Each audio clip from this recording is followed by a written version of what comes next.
Indian രൂപ തകരുന്നതിനെക്കുറിച്ച് പ്രശസ്ത സാമ്പത്തിക വിദഗ്ധൻ സാബു മുതലാളി സംസാരിക്കുന്നു. അതായത് ഗവൺമെന്റ് അറിഞ്ഞുകൊണ്ട് ഇവിടുത്തെ വ്യവസായികളെ, എക്സ്പോർട്ടേഴ്സിനെ സംരക്ഷിക്കാൻ വേണ്ടി എടുത്ത ഒരു നിലപാടാണത്. എന്ന് വെച്ചാൽ രൂപ വീണതല്ല, കുതിച്ചതാണ്.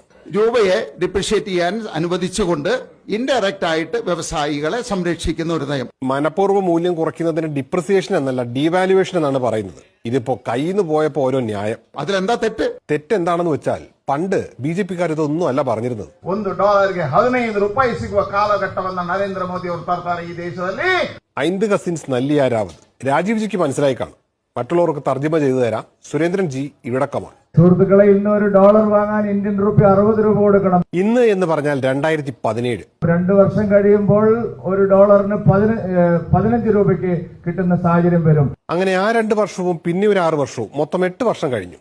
അപ്പോഴത്തെ അവസ്ഥ US ഡോളറിനെതിരെ രൂപയ്ക്ക് റെക്കോർഡ് തകർച്ച. 91 രൂപ 62 പൈസ എന്ന നിരക്കിലാണ് വ്യാപാരം അവസാനിച്ചത്. ആ 60-ൽ തന്നെ നിന്നാ മതിയായിരുന്നു. സുഹൃത്തുക്കളെ, ഇന്ന് $1 വാങ്ങാൻ ഇന്ത്യൻ രൂപ 60 രൂപ കൊടുക്കണം. 2 കൊല്ലം കൊണ്ട് 60 15 ആകുന്ന കണക്കനുസരിച്ചാണെങ്കിൽ ഇപ്പോൾ ഡോളറിനേക്കാൾ വില വന്നേനെ ഇന്ത്യൻ രൂപയ്ക്ക്. 2 വർഷം കഴിയുമ്പോൾ $1 15 രൂപയ്ക്ക് കിട്ടുന്ന സാഹചര്യം വരും. ആ സാഹചര്യം വന്നില്ല. പക്ഷെ സാബു മുതലാളി ഈ മുന്നണിയിൽ വന്നത് നന്നായി. അത് ഇൻഡയറക്റ്റ് ആയിട്ട് ഗവൺമെന്റ് എടുത്തൊരു നിലപാടാണത്. ഇങ്ങനെയാണ് ന്യായം പറയാൻ. നല്ലതല്ലേ അത്? സാബു ജേക്കബിനെ പോലുള്ള പാവപ്പെട്ട മുതലാളിമാർക്ക് ഒരു സഹായം